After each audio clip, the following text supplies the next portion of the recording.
Welcome to Burlap Teachers. Enjoy the video. You start by installing Truecaller and verifying your phone number. This ties identity to your device.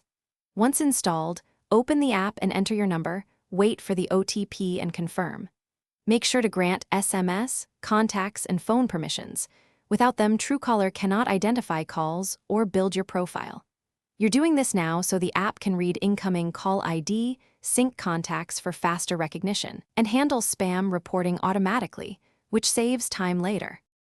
Once verification is complete, enable caller ID and lock screen ID so you see names before answering. Then turn on block and spam protection. This filters nuisance calls automatically. Add numbers to your block list for persistent offenders. Make sure Contact Sync is enabled to merge names and update duplicates. Set backup to Google or your cloud account so you don't lose saved data.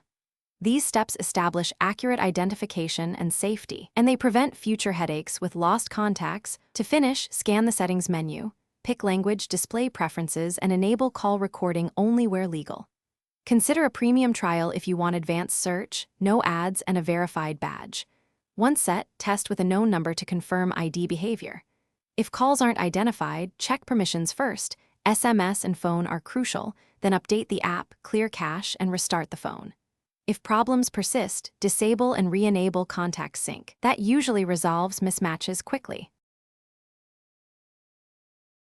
Thanks for watching. Consider subscribing if this video helped you.